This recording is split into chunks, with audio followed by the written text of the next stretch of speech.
Not every NFL fortune disappears because of a bad contract or a shady financial advisor. For some of the league's most talented players, the real opponent was never on the opposing sideline. It was an addiction, a bad decision made in a moment of invincibility, or a criminal choice that unraveled everything a career had built.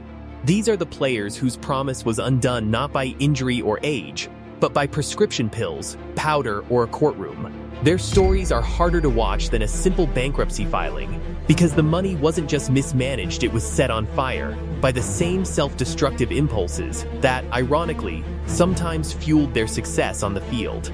These are the NFL stars who prove that talent alone can't outrun personal demons, and that the very intensity that makes a great athlete can become the thing that destroys him. Ryan Leaf. Ryan Leaf entered the NFL as the second overall pick in the 1998 draft, a quarterback so hyped that his rivalry with classmate Peyton Manning became the defining measuring stick for busts and superstars alike. The San Diego Chargers handed him a contract worth roughly $31 million, along with endorsement deals from Nike, Rolex, and Pepsi. But Leaf's career collapsed almost immediately under the weight of injuries, poor play, and a toxic attitude that alienated teammates and coaches. When chronic pain from those injuries set in, Leaf turned to opioids, and what began as pain management spiraled into a full-blown addiction that consumed the small fortune he had left.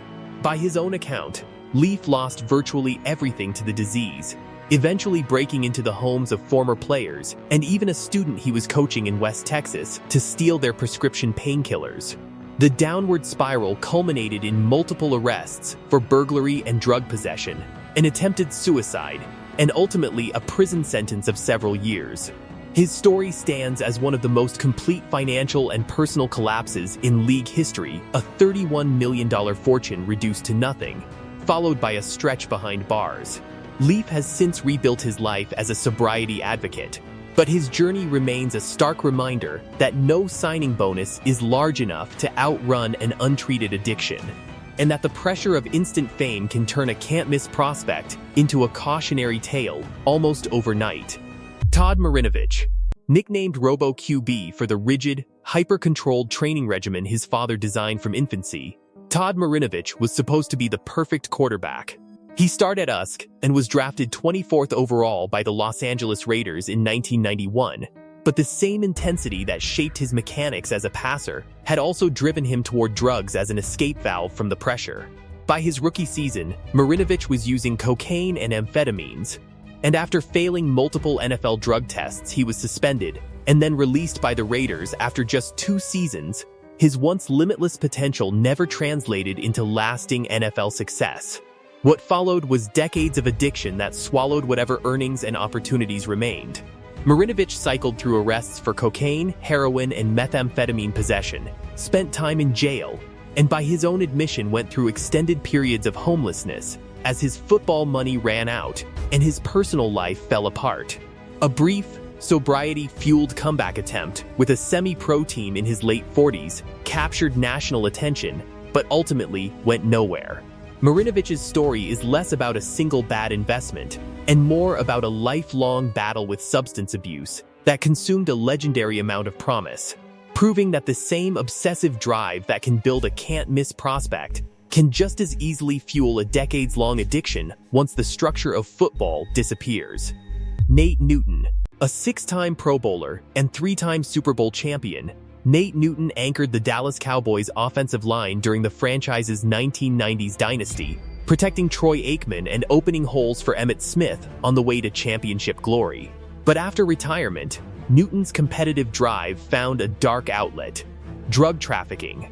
He later admitted that his need to be the biggest at whatever he did extended far beyond football, and he began moving large quantities of marijuana, reportedly earning tens of thousands of dollars per deal. His downfall arrived in rapid succession. In November 2001, police stopped his van in Louisiana and discovered 213 pounds of marijuana.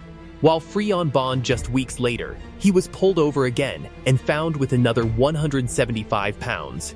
Newton was convicted on federal drug trafficking charges and sentenced to prison, serving roughly 2.5 years before his release. The scale of the operation shocked fans who remembered him as a beloved lineman on America's team, and it cost him both his freedom and his standing in the sport.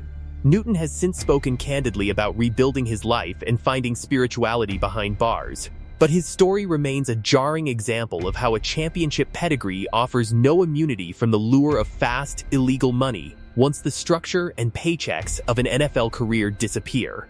Sam Hurd.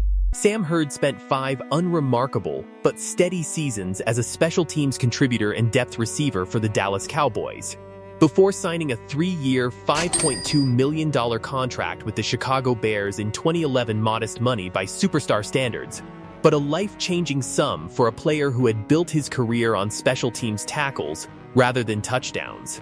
Just months into that deal, Hurd was arrested in a sting operation outside a Chicago area steakhouse after negotiating with undercover agents to buy several kilograms of cocaine and hundreds of pounds of marijuana per week for distribution.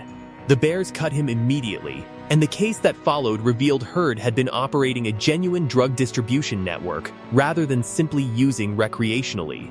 After a second arrest for violating his bond and failing drug tests, he pleaded guilty and was sentenced to 15 years in federal prison, a punishment that instantly wiped out both his new contract and any future NFL earning potential. Hurd served roughly a decade before his release. His case remains one of the most jarring examples in league history of a modest financial upside, a mid-level contract, not a blockbuster one being sacrificed entirely for a criminal enterprise that offered no real chance of a happy ending, proving that even players without superstar money can lose everything when temptation and bad judgment collide. Bam Morris. Bam Morris burst onto the national stage as a rookie for the Pittsburgh Steelers, and by his second season, he was the leading rusher in Super Bowl XXX, outgaining even Dallas legend Emmitt Smith in a losing effort. It looked like the beginning of a long, lucrative career. Instead, weeks after that Super Bowl appearance, Morris was pulled over for swerving on a Texas highway, and police found several pounds of marijuana and a small amount of cocaine in his vehicle. The Steelers released him almost immediately, and the NFL suspended him for violating its substance abuse policy. Morris caught on with the Baltimore Ravens and briefly revived his career, but continued drug violations led to more suspensions and, eventually, a revoked probation that resulted in prison time. After bouncing between the Ravens, Bears, and Chiefs with diminishing returns, Morris pleaded guilty in 2001 to federal drug trafficking charges tied to distributing well over 100 kilograms of marijuana, landing him a 30-month federal sentence on top of additional prison time for his earlier probation violation. What should have been a decade-long career as a featured NFL back instead ended before his 30th birthday, swallowed by the same fast lifestyle that seemed to accelerate the moment he tasted Super Bowl fame. Morris has since spoken openly about depression and the toll football took on his decision-making, offering a sobering postscript to a career that burned brightest on its very first big stage. The stadium lights eventually fade, and for these players, addiction and criminal temptation proved far more dangerous than any pass rush or blitz package they ever faced. These aren't stories about bad real estate deals or predatory financial advisors. They're stories about the same competitive fire that built championship careers turning inward and consuming everything it touched. The transition into life after football is hard enough without a hidden dependency or a criminal shortcut waiting in the wings. And for these 5 men, that combination proved fatal to both their fortunes and their freedom. Which of these stories hit you the hardest? Let us know in the comments. Hit that like button if you appreciate these deep dives. And make sure you're subscribed so you don't miss our next look into the hidden and often tragic side of professional sports.